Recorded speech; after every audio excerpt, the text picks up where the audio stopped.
वृश्चिक राशि वाले बंधुओं, स्वागत है आप सभी का हृदय से अभिनंदन है आपके अपने चैनल वैदिक मंथन भिंड यूट्यूब चैनल में। तो वृश्चिक राशि वालों, जरा ध्यान से सुनिए। नव वर्ष की सबसे शानदार शुरुआत, सबसे शक्तिशाली उपाय, समय की ठीक समझ, ग्रह और नक्षत्रों की चाल का सीधा और सटीक अंदाजा लगाना, ये सारे संकेत इस ओर इशारा करते हैं कि यह 2026 यानी आने वाला नव वर्ष आपके लिए क्रांतिकारी होने वाला है, स्वर्णिम वर्ष बनने वाला है।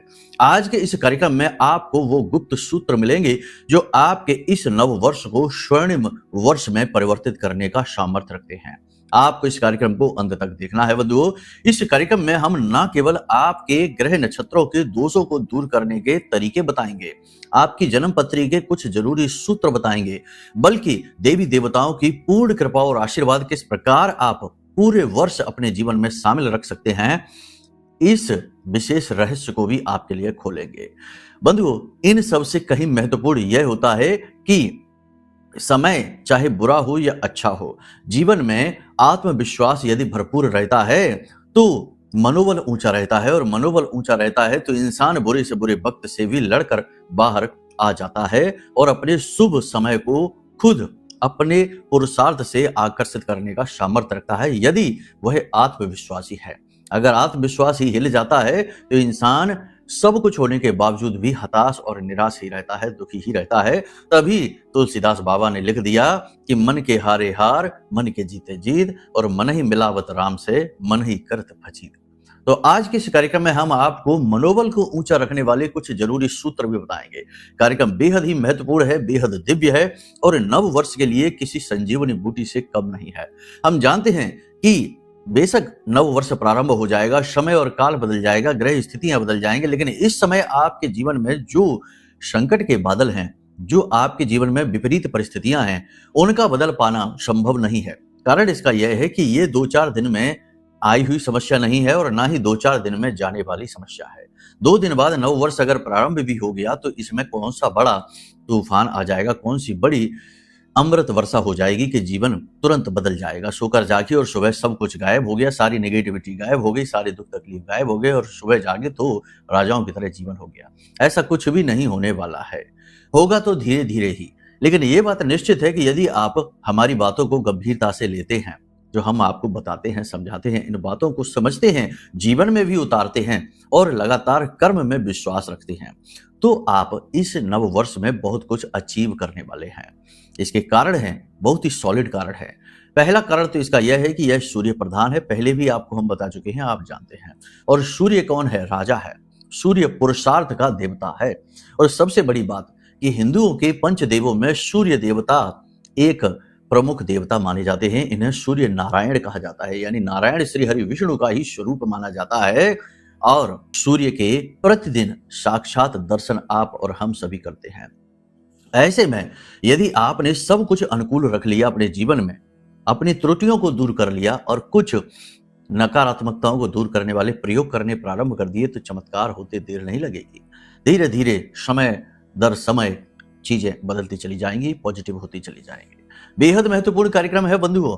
मूल तौर पर इस कार्यक्रम में 3 बातों पर बात करेंगे। सबसे पहले इस समय और काल पर चल रही ग्रह स्थितियों के अनुसार आपके जीवन में क्या परिवर्तन आएंगे, यानी कि सटीक भविष्यवाणियां, ग्रहों का सटीक आकलन मिलेगा, और इसके अनुसार आपको हम बताएंगे 5 सटीक भविष्यवाणियां जो लगभग 70 से 80% तो आपके जीवन से फिट बैठ ही जाएंगी, मैच हो ही जाएंगे।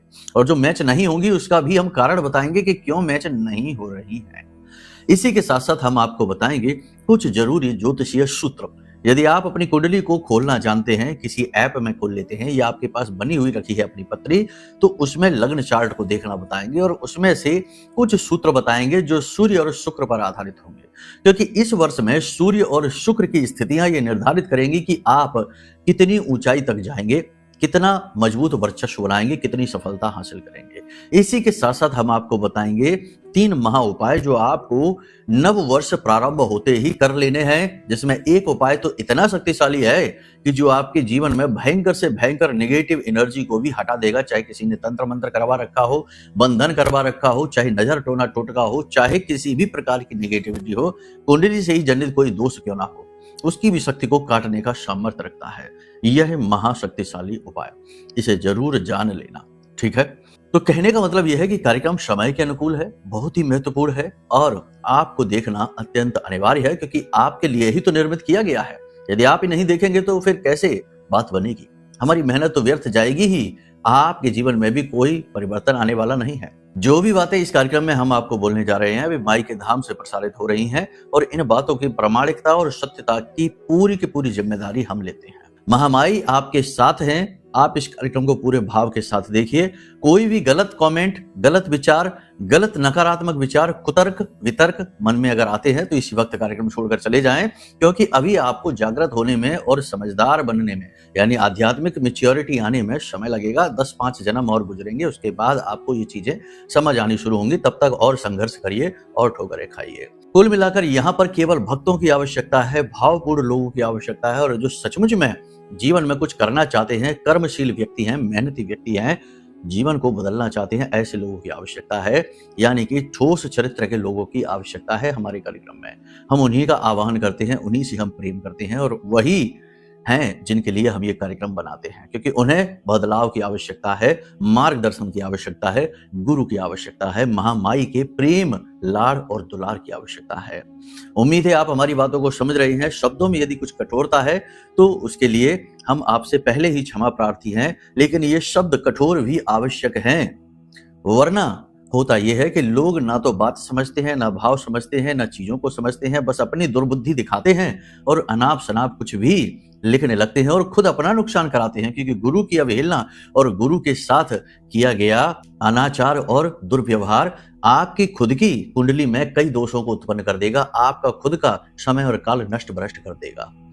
ठीक है, तो कहने का मतलब ये है कि इससे बेहतर है कि आप कहीं और जाइए, टाइम पास करिए। तो चलिए, उम्मीद करते हैं आप हमारी बातों को समझ रहे हैं। अब केवल भक्त टिकेंगे, जो भावपूर्ण है वो रुकेंगे। महामाई को याद करते हुए आज के इस महा कार्यक्रम की शुरुआत करते हैं। कमेंट बॉक्स में पूरे भक्ति भाव के साथ लिख डालिए, जय मां बगलामुखी कृपा करो। महामाई निश्चित तौर पर आपके ऊपर कृपा कर रही हैं, आपके साथ हैं, तभी आप इस कार्यक्रम को बिल्कुल सही समय और काल पर देख रहे हैं। लेकिन इससे पहले यदि भाव मां के लिए गहरा है तो कमेंट में यह भी लिखिए कि मैं भी माई के परिवार का हिस्सा हूं। महामाई के परिवार का हिस्सा बनने का अवसर सही समय और काल पर आपको प्राप्त हुआ है, इसे जाने नहीं देना है, बार बार ये लिखना है।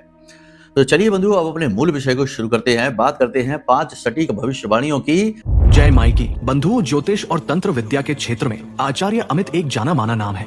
पूज्य गुरुदेव के साधनाओं और ज्योतिष विद्या के अनुभव बेहद दिव्य है। जी हाँ, पूज्य गुरुदेव ने जिसकी भी कुंडली का विश्लेषण किया और कुंडली के अनुसार उसे सटीक उपाय व महामाई माँ बगलामुखी की विशेष कृपा दी, उसके जीवन में सकारात्मक बदलाव तो आ ही है। फिर चाहे समस्या कितनी ही कठिन क्यों ना हो, समाधान तो अवश्य हुआ है। अब ऐसे में यदि आप भी अपने जीवन की किसी बड़ी समस्या से जूझ रहे हैं, जैसे कि कर्जा बढ़ता ही जा रहा है, काम धंधा और व्यापार सब रुक चुका है, रिश्ते नातों में तनाव हद से ज्यादा बढ़ गया है, पूरा जीवन ही नकारात्मकताओं से भर गया है, तो ऐसे में यही सही समय है जब आप श्रेष्ठ गुरु से मार्गदर्शन प्राप्त करें और जीवन के अंधकार को समाप्त कर दिव्य प्रकाश की ओर कदम बढ़ाएं। वीडियो में दिए गए नंबरों पर तुरंत संपर्क करिए और अपनी कुंडली का विश्लेषण व समाधान पूज्य गुरुदेव के द्वारा करवा लीजिए। देर ना करें, आपके देवी देवताओं के आशीर्वाद से ये मौका खुद चलकर आपके पास आया है, इसे गंवाना नहीं है।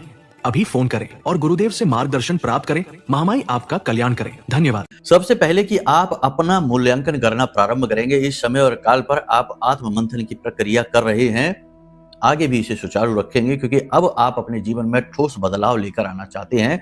अपनी गलतियों को दूर करेंगे, अपनी त्रुटियों को दूर करेंगे और अपने आत्मबल को बढ़ाएंगे, अपनी कार्यशैली को सुधारेंगे। जो भी खामियां हैं, जैसे अनुशासन कमी है, कार्य को टालने की आदत है, थोड़ा बहुत आलस है और थोड़ा बहुत लोगों की बातों में आ जाने की आदत है, भावनाओं में बह जाने की आदत है, अब आप इन चीजों से थोड़ी दूरी बनाएंगे, पॉजिटिव रहेंगे और पूरी शक्ति के साथ अपने कार्यशैली को सुधारते हुए अपने जीवन में नए मुकाम को हासिल करेंगे। अपनी कार्य क्षमता से आप अपने आसपास के लोगों को प्रभावित करेंगे, अपने उच्च अधिकारियों का प्रेम और सम्मान हासिल करेंगे और उन्हें प्रभावित भी कर पाएंगे। व्यापार में आपकी आमदनी बढ़ाने के लिए आप कुछ नए प्रयोग करने की तैयारी कर रहे हैं, कुछ नई योजनाओं पर आप कार्य कर रहे हैं। उन योजनाओं को ठोस परिणामों में बदलने के लिए आप और गंभीरता से उन पर विचार करेंगे और ये बहुत अच्छी बात है, क्योंकि जीवन एक यात्रा है, चलते रहना ही इस यात्रा का लक्ष्य है। अगर कहीं रुक गए, ठहर गए, थम गए तो फिर यात्रा ही रुक जाती है और फिर जीवन का उद्देश्य ही पूर्ण नहीं होता है। तो आगे बढ़ते रहना है, उन्नति करते रहना है, मेहनत करते रहना है। कार्य क्षेत्र में उच्च अधिकारियों से किसी बात को लेकर अचानक से मतभेद हो सकते हैं, वैचारिक मतभेद हो सकते हैं, कोई आपकी चुगलियां कर सकता है। नौकरी करने वालों को ज्यादा अलर्ट रहने की आवश्यकता है, क्योंकि लोग आपके सामने तो अच्छे दिखेंगे, हंसेंगे, मुस्कुराएंगे, आपको सब सामान्य लगेगा, लेकिन आपकी ही कार्यशैली, आपकी ही मेहनत से जलने वाले आपके आसपास के लोग, आपके सहकर्मी उच्च अधिकारियों के कान भरकर आपके खिलाफ उन्हें तैयार कर देंगे, जिससे अचानक से उच्च अधिकारियों का गुस्सा आपको सहना पड़ सकता है। आपकी किसी गलती को पकड़कर आप पर आरोप मढ़े जा सकते हैं, तो थोड़ा सा अलर्ट रहिए। अपनी ईमानदारी और कार्य कुशलता से आप अपना स्थान तो मजबूत बनाकर बैठे हुए हैं, लेकिन फिर भी अड़चने, परेशानियां और मन की व्याकुलताओं का क्या करें, वह तो जाने का नाम ही नहीं लेती है। व्यवसाय में अपेक्षित परिणाम तो नहीं मिलेंगे, लेकिन मेहनत का फल मिलता रहेगा। ऐसा नहीं है कि बिल्कुल ही व्यापार डूबेगा, नहीं, व्यापार में परिणाम वैसे नहीं मिलेंगे जैसे आप सोच रही हैं, लेकिन आपकी जो मेहनत लग रही है उसका फल आपको मिलता रहेगा और आप सकारात्मक रहेंगे और समय और काल पर उन्नति करेंगे, ऐसा मन में आप विश्वास लेकर बैठे हैं। संतान के किसी कार्य को लेकर आपको गर्व महसूस होगा। आप संतान के प्रति और सतर्क हो जाएंगे और आशावान बनेंगे और अपनी संतान को कुछ नया सिखाने, कुछ नया बताने की कोशिश करेंगे, उनके साथ संवाद करेंगे और एक बेहतर रिश्ता बनाने की कोशिश करेंगे। संतान की आदत वैसे तो भले ही कुछ ऐसी हो जो आपको अच्छी न लगती हो, लेकिन कुछ चीजें हैं जिनके ऊपर आपको गर्व महसूस होगा। परिवार का वातावरण सामान्य सा रहेगा, लेकिन अचानक से भाइयों से किसी बात को लेकर विवाद हो सकता है, पैसे रुपए को लेकर किसी बात को लेकर अचानक से झगड़ा हो सकता है, तनाव की स्थिति बन सकती है। नजदीक के लोग ही निराशावादी बातें करेंगे तो आपका मनोबल गिराने की कोशिश करेंगे, आपकी योजनाओं पर निराशा के बादल छाने की कोशिश करेंगे। यानी कि आपको अपने नजदीकी लोगों से भी सोच समझकर बात करना है, अपनी योजनाओं को नहीं बताना है, अपनी भविष्य की योजनाओं को गुप्त रखना है। आप जो भी सोच रहे हैं सही सोच रहे हैं, आपके अंदर पूर्ण सामर्थ्य है, क्षमता की कोई कमी नहीं है। आपको किसी से वैलिडेशन लेने की कोई आवश्यकता नहीं है। किसी को भी अपनी बात बताना और फिर उनकी सहमति लेने से कोई फायदा नहीं है। लोग आपको निराश करेंगे, हताश करेंगे, आपकी ही योजनाओं में आपको ही तमाम खामियां गिना देंगे और आप कुछ कंफ्यूज से हो जाएंगे। मन की चंचलता पर आप नियंत्रण रखने की कोशिश रखें, क्योंकि मन यदि आपका नियंत्रण से बाहर हुआ तो अनाप शनाप ना जाने कितने नकारात्मक और सकारात्मक हर प्रकार के मिलावटी विचार आपके मन में भर देगा और फिर आप अपने ही विचारों में उलझ कर रह जाएंगे और ना जाने कितना समय आपका खराब हो जाएगा। सोशल मीडिया पर आपको अपना समय खराब नहीं करना है। दिन के कई घंटे आप सोशल मीडिया पर खराब कर सकते हैं, तो थोड़ा सा इसमें आप अलर्ट रहिए, समय का ख्याल रखते हुए कार्य करिए। भूमि भवन से जुड़े हुए फैसले लेने में जल्दबाजी बिल्कुल भी ना करें, थोड़ा सा समय दें और ग्रहों की चाल को अनुकूल होने का मौका दें। इस समय पर ग्रहों की स्थिति पूर्ण रूप से अनुकूल नहीं है। 14 जनवरी के बाद स्थितियां अनुकूल होनी शुरू हो जाएंगी और 17 जनवरी तक पूर्ण रूप से स्थितियां अनुकूल होगी। तब आप भूमि भवन से जुड़े हुए फैसले लेंगे तो आपको सकारात्मक परिणाम, उच्च स्तरीय सकारात्मक परिणाम प्राप्त होंगे। अब यहाँ पर ध्यान देने वाली दो बातें हैं कि छोटी छोटी बातों को, क्योंकि लोग दिल दुखाने वाली, चोट पहुंचाने वाली बातें आपसे करेंगे, तो छोटी छोटी बातों को दिल से लगाने की आवश्यकता नहीं है। इमोशनल मैच्योरिटी दिखानी है आपको। इसी के साथ साथ जरा जरा सी बात पर हर एक व्यक्ति को जवाब देना और उनसे उलझना, ये आदत भी आपके लिए ठीक नहीं है। इससे आप अपने लिए ही तनावपूर्ण वातावरण तैयार करेंगे और अपनी मानसिक स्थिति को खुद ही डिस्टर्ब करेंगे, यानी मानसिक स्थिरता को। आप एक ऐसे व्यक्ति हैं जो मानसिक शांति के वातावरण में ही बेहतरीन कार्य करते हैं। दिमाग में यदि तमाम तरीके की हलचल उत्पन्न हो जाए, उथल पुथल भरे विचार दिमाग में भर जाएं, तो आपकी कार्य कुशलता प्रभावित हो जाती है। तो ऐसे में आपको मानसिक तौर पर शांत रहने की आवश्यकता है। अपनी एकाग्रता को बनाकर रखें। मन भटकने की कोशिश बहुत करेगा, इधर उधर की बातें दिमाग में आएंगी, कानों में पड़ेंगी, तो इमोशनल उतार चढ़ाव आपके मन में आ सकते हैं, जिससे एकाग्रता आपकी भंग होगी, नुकसान आपका ही हो जाएगा। लोगों का क्या है, वो तो कह सुनकर चले जाते हैं, आप तिल मिलाते रह जाते हैं, सोचते रह जाते हैं, दिन दिन भर सोचते रह जाते हैं कि आखिर ऐसा कैसे इसने कह दिया, ऐसा कैसा ये सोच सकता है हमारे बारे में, ना जाने क्या क्या। कारोबार में प्रतिस्पर्धा, कंपटीशन आपको परेशान करेगा और एक तरीके से देखा जाए तो कंपटीशन आपको सोचने पर भी मजबूर कर रहा है और ज्यादा स्ट्रांग बनाएगा और आप इस कंपटीशन से परेशान जरूर है, व्यापारिक प्रतिस्पर्धा से परेशान जरूर हैं, लेकिन आप इससे लड़ने और निपटने के मार्ग भी निकाल लेंगे आराम से। बस आपको एकाग्र रहने की आवश्यकता है। आप आत्म मंथन करेंगे और अपनी छिपी हुई प्रतिभाओं को, अपनी शक्तियों को जागृत करेंगे और नए टैलेंट को अपने अंदर विकसित करेंगे। थोड़ा बहुत आप मानसिक शांति को प्राप्त करने के लिए मंदिर जा सकते हैं, किसी एकांत स्थान में जा सकते हैं और थोड़ा बहुत मौन रहकर अपने आप को, अंतर मन को जागृत करने के लिए अपने जीवन पर नजर डालेंगे, अपने कार्य पर नजर डालेंगे। यानी कहने का मतलब ये है कि आप स्व केंद्रित होने लगेंगे और ये बहुत ही अच्छी बात है। इसी के साथ साथ आप अपने परिवार के साथ, अपने प्रेमी जन के साथ कहीं बाहर भोजन करने के लिए भी जा सकते हैं। और सबसे बड़ी बात कि यदि आप धार्मिक प्रवृत्ति के इंसान हैं, पूजा पाठ अनुष्ठान में पूरा मन लगाते हैं, भगवान की भक्ति करते हैं, ये तो आपका अपना व्यक्तिगत विषय होगा। तो यदि आप भक्त प्रवृत्ति के इंसान हैं, तो ये वही समय और काल है जब आपको कुछ दिव्य अनुभूतियां होंगी। आपके कानों में सोते समय कोई आवाज आ सकती है, अर्ध निद्रा की स्थिति में आपको किसी के दर्शन हो सकते हैं, या फिर आपको ऐसा लग सकता है कि जब आप सो रहे हो तो आपके सिर पर किसी ने हाथ फेरा। आपके पुरखे पूर्वजों के दर्शन आपको सपने में हो सकते हैं, देवी देवताओं के दर्शन आपको हो सकते हैं और पक्षियों में मोर और नीलकंठ के दर्शन आपको हो सकते हैं। ये दिव्य संकेत हैं जो ये बताएंगे कि समय जो बदल रहा है, तो इस समय और काल में आपके साथ बहुत कुछ अच्छा होने वाला है। देवता आपके साथ हैं। नजदीकी रिश्तेदार कोई अचानक से धन आपसे मांग सकता है, मदद की आपसे मांग कर सकता है। अब ये तो कहने की आवश्यकता नहीं है कि आप इस समय और परिस्थिति को चालाकी से टाल दें, कोई बहाना बना दें। यहाँ पर यदि आप दयावान बनेंगे तो अपने लिए नई मुसीबत खड़ी कर लेंगे, यानी धन किसी को भी नहीं देना है। साथ ही साथ जो लोग विदेश से व्यापार कर रहे हैं, उनके व्यापार की स्थिति अभी सुधरने वाली नहीं है, जैसी थी वैसी ही रहेगी। यानी कि परेशानियां और अड़चनें भी रहेंगी और काम स्टेबल रहेगा, धीमी गति से चलेगा। जो विदेश में नौकरी कर रहे हैं, उन लोगों के लिए वातावरण थोड़ा सा प्रतिकूल होता दिखाई दे रहा है। कार्यस्थल पर पारिवारिक कलह क्लेश भी बढ़ता जाएगा। इसी के साथ साथ जो लोग विदेश जाना चाहते हैं, उनके विदेश जाने के अवसर इस समय नहीं है, उनके लिए नकारात्मक स्थिति है। साथ ही साथ महिलाओं की बात करें तो आपकी राशि की महिलाओं को 3 प्रकार की समस्याएं हो सकती हैं। किसी बात को लेकर खुशी भी होगी, कोई उपहार मिल सकता है, किसी प्रकार का गिफ्ट मिल सकता है, लेकिन स्वास्थ्य को लेकर थोड़ी परेशानी रहेगी। सबसे बड़ी बात कि सिर दर्द, कमर दर्द और कमर के निचले हिस्से यानी पैरों, पीढ़ियों में लगातार दर्द रह सकता है, घुटनों में दर्द रह सकता है। साथ ही साथ सिर दर्द और सिर में भारीपन की समस्या भी रह सकती है। अचानक से आपको ऐसा लग सकता है जैसे कि आपके आसपास किसी नेगेटिव एनर्जी है जिसने आपके ऊपर कब्जा कर लिया है, आपको बंधन सा महसूस हो सकता है। तो इस समय और काल पर आपको भगवान की भक्ति करनी है, यही सबसे बड़ा उपाय है। तो यहाँ तक सारी स्थिति आपने समझ ली। अब मूल तौर पर देखा जाए तो 3 प्रकार की बातें हैं जिन पर आपको ध्यान देना है।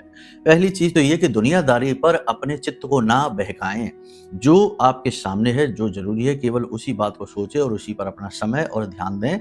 इधर उधर की बातों में बिल्कुल भी अपने आप को ना भटकाएं। ये समय और काल आत्म केंद्रित होने का है। दूसरा ये है कि अपना धन किसी को भी ना दें और पैसे की फिजूल खर्ची होने ना दें।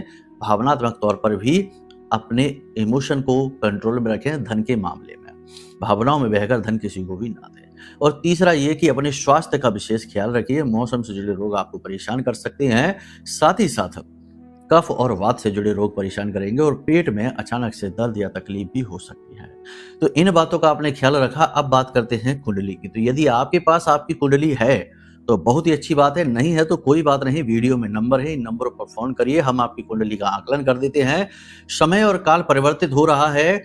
आपके जीवन में जो कष्ट इस समय चल रहा है उसका मूल कारण आपकी कुंडली में ही छिपा है, क्योंकि कुंडली आपके पिछले जन्म के कर्मों का लेखा जोखा है। वही तो प्रारब्ध बन के इस कुंडली में योग ज्योतियां बनकर आते हैं, दोष बनकर आते हैं, पाप पुण्य का लेखा जोखा लेकर आते हैं। तो कुंडली दिखाने से ये लाभ हो जाएगा कि आपको पता लग जाएगा कि क्या दोष है, क्या कारण है, और उसका सटीक निवारण हम आपको दे देंगे। तो आपकी शंका समाधान हो जाएगी, समस्याओं का अंत हो जाएगा। हजारों लोगों के जीवन में हुआ है तो आपके जीवन में भी हो जाएगा। अब यदि आपके पास कुंडली अपनी है तो इसमें आप ये देखिए कि आपकी कुंडली में सूर्य की स्थिति क्या है, क्योंकि सूर्य से ही जुड़ा यह नव वर्ष है और जनवरी का महीना भी है। तो सूर्य की स्थिति क्या है ये देखिए। यदि सूर्य आपका किसी पाप ग्रह से दूषित है, जैसे कि शनि और सूर्य साथ बैठे हैं, तो सूर्य तो खराब होगा ही होगा, साथ में मंगल भी बद हो जाएगा और राहु भी खराब हो जाएगा। तो आपके जीवन में यह नव वर्ष बहुत सारी विनाशकारी नकारात्मक घटनाएं लेकर आने वाला है। कुंडली दिखाकर इस सूर्य को अनुकूल बना लो। इसी के साथ साथ सूर्य के साथ यदि शुक्र बैठा हुआ है तो आपको धन की स्थिति इस वर्ष और ज्यादा खराब होने वाली है।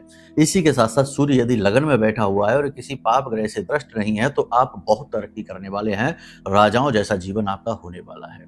इसी के साथ साथ सूर्य यदि आपके 11वें भाव में बैठा है तो बहुत सारा धन, बहुत सारा मान सम्मान आप कमाने वाले हैं।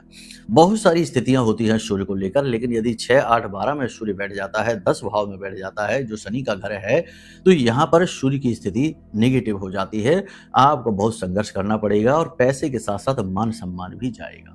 कहने का मतलब यह है कि सूर्य की स्थिति निर्धारित कर देगी कि इस वर्ष आपको क्या मिलेगा और क्या आपके हाथों से जाएगा। लेकिन ये आपको पता तब चलेगा जब आपकी कुंडली या तो कोई ज्योतिषाचार्य देख ले और या फिर आप स्वयं ही इतना अनुभव रखें, चीजों को समझ सके। और भी बहुत सारी कैलकुलेशंस होती हैं, तो आप टेंशन न लीजिए, बस अपनी कुंडली का आकलन करा लीजिए। ये समय और काल बदलाव का है और इस समय और काल पर आपको ये निर्णय लेना बहुत फायदे का निर्णय रहेगा। तो चलिए, यहां तक सारी बात आपने समझ ली। अब बात करते हैं उपाय की। तो देखो, सबसे बड़ी बात यह है कि एक बात समझो, शास्त्रों में जो लिखा है वो अकाट्य सत्य होता है, क्योंकि वह अनुभवों पर आधारित है। तो मंत्र महामणि विषम ब्याल के, मैटत कठिन कुअंक भाल के। यदि आपका दुर्भाग्य पीछा नहीं छोड़ रहा है, आप लगातार कष्ट सहते जा रहे हैं और आपको मार्ग नहीं मिल रहा है, तो ये समय और काल है जब आप 1 जनवरी को जाकर मंदिर में बैठ जाना भगवान के सामने, जो भी आपके आराध्य देव हैं। अगर आपको अपने इष्ट देव पता है तो बहुत अच्छी बात है, वरना इष्ट देव कुंडली से पता लगता है कि पिछले जन्म में आपने जिनकी पूजा पाठ की थी वो आपके इष्ट देव होंगे और उनकी इस जन्म में की गई पूजा बहुत ज्यादा फलित होती है। तो इष्ट देव जानना है तो भी कुंडली दिखाई। देखो, कुंडली तो हर बात में दिखानी पड़ेगी, हर बात में कुंडली दिखाने से ही उद्धार होगा, क्योंकि कुंडली मतलब आपके जीवन का नक्शा, और नक्शा आपको पता है तभी तो आप आगे सकुशल तरीके से बढ़ेंगे, वरना तो भटकेंगे ही।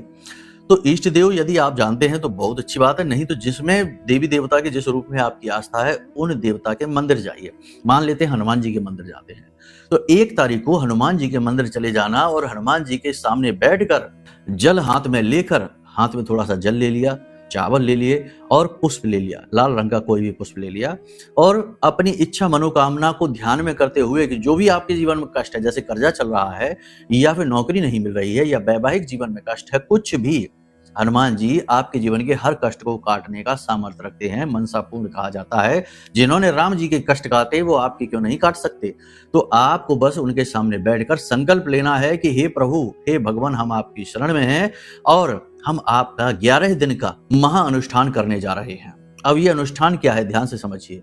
अनुष्ठान का मतलब होता है कि देवता से किसी विशेष इच्छा की पूर्ति के लिए सकाम किया गया पूजा पाठ का कर्म। इसमें मेहनत लगती है, इसमें देवता बाध्य हो जाते हैं, इसमें दिव्य शक्ति आपका काम करने के लिए मजबूर हो जाती है, क्योंकि आपने संकल्प ले लिया और संकल्प में शक्ति बहुत ज्यादा होती है। संकल्प की शक्ति से ही तो पुराने जमाने में, प्राचीन काल में राक्षस या ऋषि मुनि देवताओं को भी प्रकट होने पर मजबूर कर देते थे, चाहे फिर ब्रह्मा जी हो, चाहे भोलेनाथ हो, चाहे कोई भी हो, नारायण ही क्यों ना हो।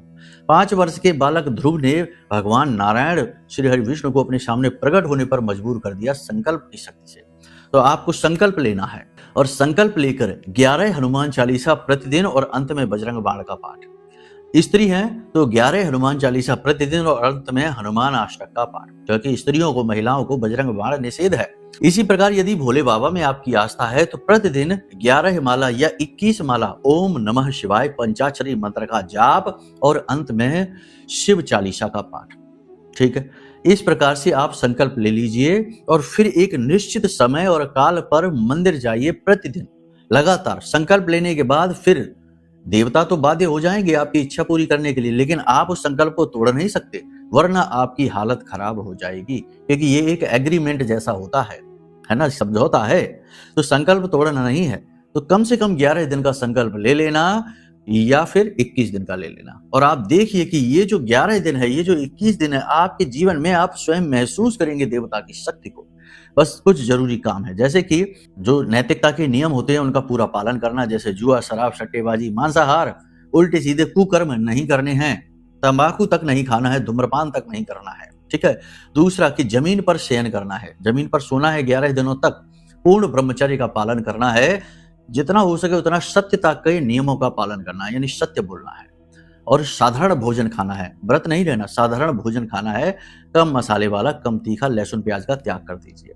और आप देखिए कि ये 11 दिन या 21 दिन जो आप संकल्प लेंगे, हम आपको लिख कर दे सकते हैं। हमारा खुद का अनुभव है कि आपके जीवन में भयंकर से भयंकर कष्ट क्यों ना हो, इन्हीं 11 दिनों में या इन्हीं 21 दिनों में उन कष्टों को काटने का, उनके पूर्ण निवारण होने का मार्ग आपको, सॉलिड मार्ग, ठोस रास्ता मिल जाएगा 100% गारंटी के साथ। समझ रहे हैं ना आप हमारी बात?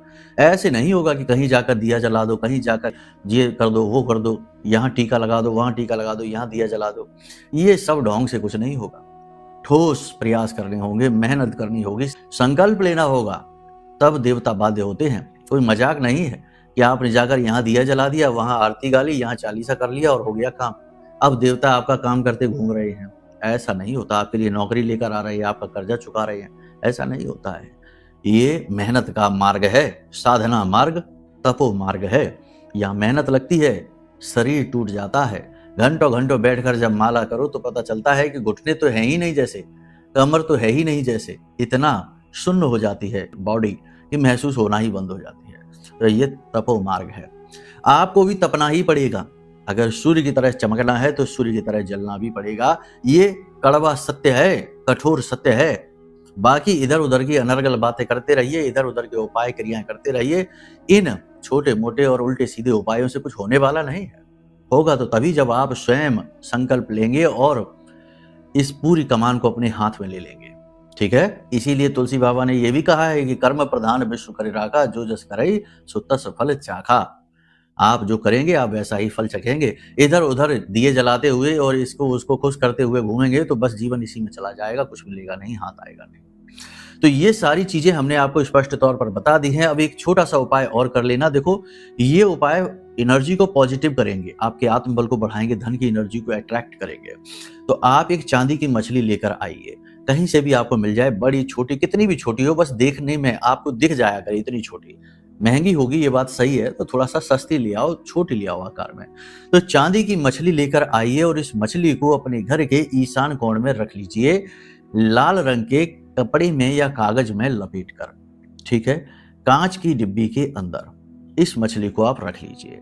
और एक बेहतरीन तरीका यह है कि यदि आपको इस मछली को रखना है और इसके सर्वोत्तम परिणाम देखने हैं, यानी पैसे का फ्लो बहुत पावरफुल बनाना है, लेकिन इसमें मेहनत लगेगी, तो इस मछली को रखने के लिए आप एक कांच का कटोरा लें और उसमें थोड़ा सा जल डालें और उसमें थोड़ी सी हल्दी डालें, थोड़ा सा इत्र डालें और उसके अंदर, पानी के अंदर, जल के अंदर इस मछली को रख दें। ठीक है? लेकिन इस जल को आपको हर तीसरे दिन बदलना पड़ेगा। यानी इस जल को उठाकर घर के पवित्र पौधों में डालें, जैसे तुलसी का पौधा हो गया, केले का पौधा हो गया, ऐसे पवित्र पौधों में डालें और उसके बाद फिर से परिवर्तित करें। तो हर 3 दिन में आपको ये नियमित करना पड़ेगा और आप देखेंगे कि पैसे की प्रॉब्लम कहाँ गायब होती जा रही, पता ही नहीं चलेगा कहाँ से पैसा आता चला जा रहा है। लेकिन तब भी संकल्प लेके वो कर्म जरूर कर लेना, वो बहुत आवश्यक है, क्योंकि आपकी किस्मत खुलेगी वहीं से, फिर पैसे का फ्लो बन जाएगा। ठीक है? तो इन कार्यों को आप करके देखिए। बाकी अपनी कुंडली का मिलान यदि कराना है, या महामाई का यह महारक्षा कवच जो हर प्रकार के तंत्र मंत्र, टोना टोटका, नजर या किसी भी प्रकार के बंधन को काटने का पूर्ण सामर्थ्य रखता है, क्योंकि यह ब्रह्मास्त्र विद्या माँ बगलामुखी के सबसे शक्तिशाली मंत्रों से जागृत है, अभिमंत्रित है, हमारी माँ की शक्ति से जागृत है। तो इस महारक्षा कवच को यदि लेना चाहते हैं या फिर कोई अन्य प्रकार का ज्ञान चाहते हैं तो वीडियो में नंबर है, फोन करिए, सारा मार्गदर्शन आपका किया जाएगा। ठीक है? तो चलिए बंधु, आज के कार्यक्रम को यही विराम देते हैं। प्रेम से बोलिए जय माई की, जय माँ बगलामुखी। हमारे प्रिय और परम पूज्य आचार्य जी ने अपनी साधनाओं के अनुभवों पर आधारित शक्तिशाली उपाय और क्रियाओं के माध्यम से हजारों लोगों के जीवन को पूरी तरह से बदला है। आचार्य जी के द्वारा बताया गया हर एक उपाय इतना सटीक और कारगर होता है कि जो भी इसे पूरे भाव के साथ कर लेता है उसे साक्षात महामाई की कृपा और आशीर्वाद प्राप्त हो जाती है। इसलिए निसंकोच इन उपायों को पूरे भाव के साथ करिए, आपका कल्याण होगा। जय माई की।